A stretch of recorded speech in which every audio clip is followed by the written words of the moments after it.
Magandang araw mga kaibigan. Bigyan natin ng reaksyon, opinion itong post ng GMA News. Again, pasensya kayo ha, maingay dito sa location ko, may construction ng bahay. GMA News, news update, mamamayang liberal.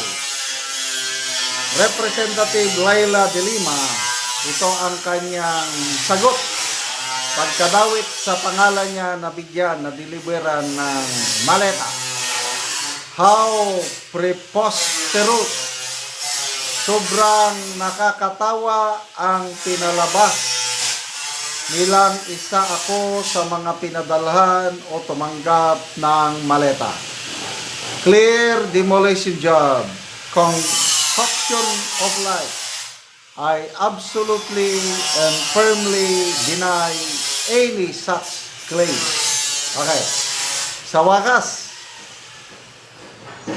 ang pananahimik ng GMA News natapos na, biglang nag-post, kailang ang ipinost ang mga denial. Yung pasabog kahapon, tahimik. ABS-CBN News, GMA News, News 5.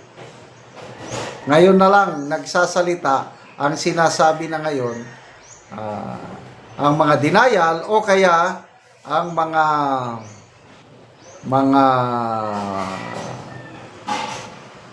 background o yung Marines, hindi daw lahat Marines, hindi daw lahat naka-retire ng maayos, iba na discharge, something like that. Diba? Nakakahalata. But anyway, expected na yan sa mainstream media. Mabuti na lang at mayroong mga social media, mga vloggers, mabuti na lang at may yung dalawa, bilyonaryo news channel, talagang binalita. Net25, talaga. Wow! So, hindi nyo na maitago ang katotohanan ngayon.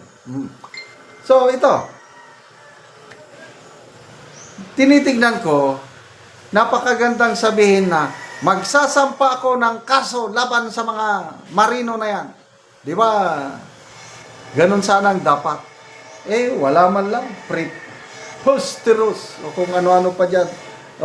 Tignan natin ang reaksyon ng taong bayan ha. 2,200. Kapopos lang. 20 minutes lang ito ha. 2,200 ang nagreact, 1,700 ang tumatawa, 403 lang ang nag-like. So, ilang percent? Mga 80% ang hindi naniniwala, tinatawanan lang si Congresswoman de Lima. Basa tayo sa mga comments. Battle of public opinion. Sa lahat ng mga nagdi-deny, napansin ko, mga 80 to 90% hindi naniniwala sa mga denial king and queen na ito. Hazel O'Neil, as if you were not in prison for. Money, mga dang, expected na walang aamin. Hintayin na lang natin kung magkaroon ng hearing sa Senado para malaman ang taong bayan ng totoo. Yan. Napakaganda po ang ginawa ni Senator Amy. Nag-file kaagad ng resolution sa Senado urging the appropriate committee to undertake an inquiry, investigation. Kasi, sabi ni Manong Amy, nakakahiya ang Senado is yung last defense of hope o yung tanggulan ng katotohanan, something like that. Kasi Senado check and balance. May nadawit na 4 na senador. Ano ba yan? Nakakahiya. Kaya mga Marines, sabi niya, hinahamon ko kayo, ihanda ang sarili nyo.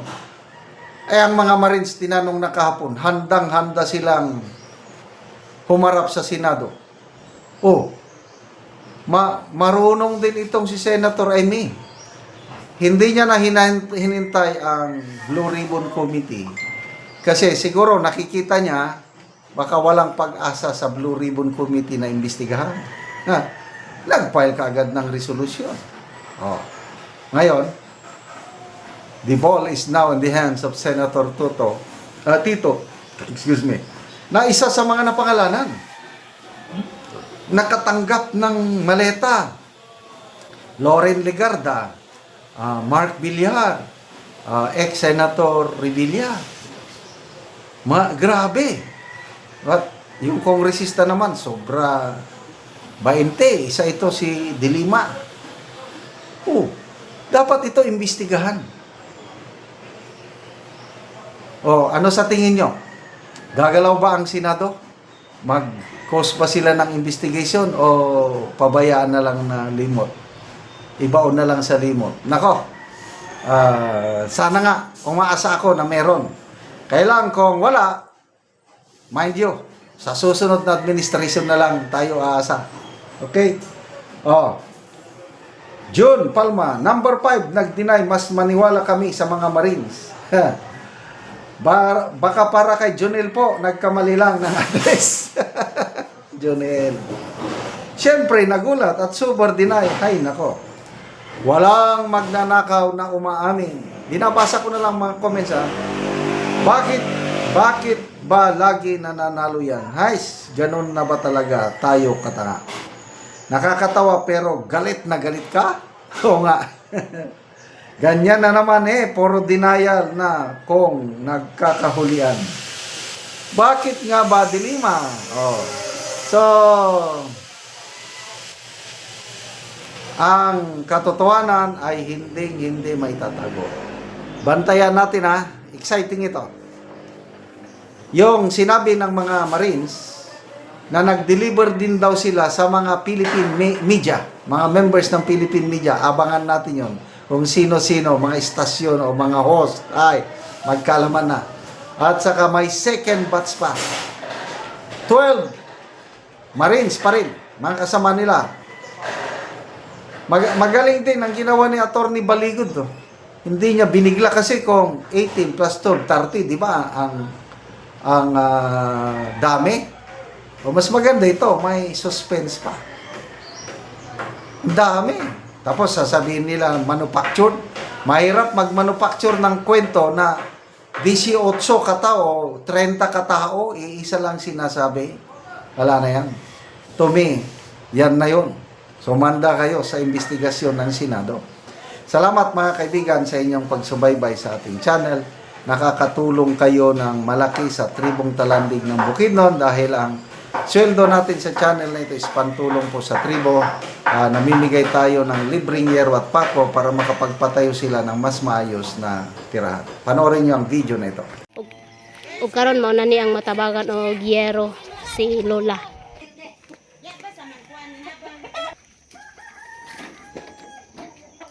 Dako akong pasalamat nga makaatop gid ko. O so mao ni ang balay ni Lola. So makita nimo nga tolda lang. Ang atop. O ang iyang kuan dingding. So luoy kay ilang kahimtang, O so mao gyud ni ang naa diri sa sulod So makita nimo nga kuan lang gyud ang tolda lang gyud ang ilang atop, ang ilang dingding pod. So makita nimo So mo ni ang ilang kahimtang.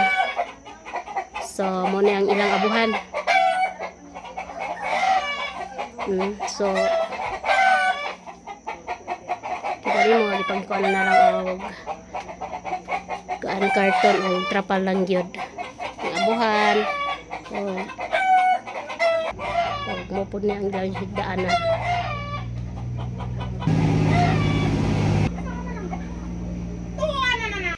O karon unsa imong masulti nga natagaan mo giyero nga tulda lang di ay ang inyong balay? Nagpasalamat ko sa Ginoo nga ikaw gid ang gihimo nga instrumento nga mahatagan gid mi og sin nga makaatop sa among balay. So makaatop na gyud mo kay tulda lang gyud og pilpod ang dingding ba. So pila na gyud ay ni katuig ang inyong balay nga anong tulda naman lang ang inyong atop? Duha. So duha na ka tuig. Tungod sa among kalisod, kutob ra gyud among panginabuhian sa kaon. Oo, so ang trabaho sa imong bana di ay. So mag-uuma lang siya. So pila na imong edad? So 26 na ka. Sige na kay anak. Naa. Sige.